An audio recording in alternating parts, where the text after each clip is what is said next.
Hi, my name is Jeff Pagano, and welcome to the Harpin on Rugby podcast. Joining me this week is someone back for cap number 72. Welcome back to Mr. Connor Cronin. Wow, we're up to 72 already. They kind of fly in on you unexpectedly. It's a bit They like, do when it indeed. leads up to Christmas, it's suddenly nothing and then it happens. Exactly. That's it. Yeah, we're already counting down the days to next Christmas. But let's just for now, let's turn our attention to the feature match of the week. Here's a generic 80-word summary of how things went.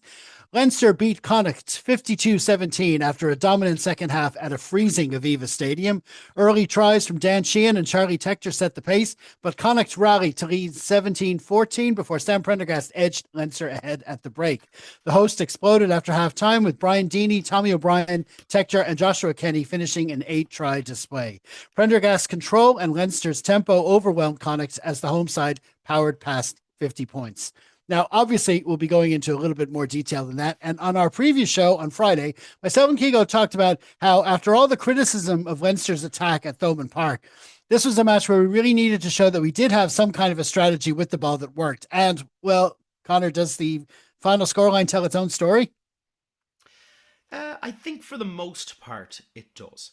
Um, I didn't do a full proper rewatch that I wanted to, but I did have a good skim and I looked at all the tries, and I think what we're seeing this week compared to previous weeks is a much better attack shape. Um, there was more intent and more. It just seemed like there was a plan, and the plan worked, and that hasn't really been happening for us the last few weeks when it comes to attacking shape. But you could see how players are running. You know, we've talked a number of times, you and I, this season, anytime I've been on, and I've heard the others say it as well, that there's no guile and no misdirection and nobody running dummy lines and all these things. And yeah, we get pinged for crossing a couple of times, but look at how often players are drawn in defenders and leaving space. Look how often you've got a player cutting in on a nice line from outside to inside. Look how often we had players making yards and making space. So it looks like the attack is finally starting to take shape. We've been a bit critical of Blaine Dahl over the last few weeks. We've been a bit critical of the team in general because instead of seeing, that bit of Leinstertainment that we're so used to, we're seeing these games where we've had to pull a win out of out of what looks like a bit of a tragic runaround for the first 60 minutes, and then suddenly things are clicking a little bit, or we've just worn the opposition down enough to make it count. But when I started looking just at positives in general, um, this is a game, and I know you've talked about it with others over the last couple of weeks. This is a game where we earned the right to go wide. Where we pull in defenders. So when we get the ball wide, we're making yards on that. We're getting opportunity. Look at the first try. Look how much we've pulled the Connacht defence central, so that when it eventually gets out to Dan Sheehan, he's just got so much space. And yeah, there's a player trying to come across and cover, but he's built up a head of steam at that stage, and there was never going to be any stopping him at that point. I think the way we're using our wingers is quite interesting to watch. In that first try, Tommy O'Brien touches the ball 3 times, including a little loop with Will Connors before he flings the final pass out and a great pass as well, like just an absolutely accurate pass straight into the breadbasket. All Dan had to do was catch it and run. Um, if you look at how JJ was used the weekend, and yes, running down his wing was one thing. The fact that we were using him in the aerial battle, and the fact that we used him like a 12 about what felt like a half dozen times, where he's taken crash ball and he's running hard into contact. And that's what you're expecting your 12 or your back row to do. And we've got a winger who wants to do it. He's a player I think is, and I know we said it in the chat as well.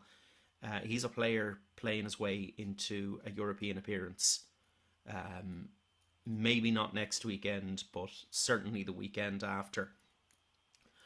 I think, you know, as well as that, we've got a situation where our line out, with the exception of the very first one we threw in, where I think maybe lifter hasn't lifted high enough or Sheehan's thrown a bit too high. It's a tiny bit off.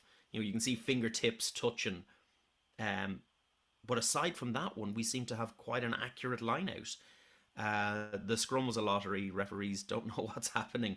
But there's all these things we've looked at over the last few weeks where it wasn't working and it wasn't going right. And suddenly things are starting to click. And then on top of that little bit of guile and that little bit of subterfuge, those players who are running, running really nice lines and trying to suck defenders in, were then defending really well. You could see, you could see much clearer how well the blitz works when it works right. There's some lovely shots where, as the players run up, they're almost in a V shape as they're getting up, but it's blocking off so much space and it's limiting the options for the attacking players. So you could really see how much, when the defense is right, how much it works. I think some other positives from the day, I think that we were very, very physical.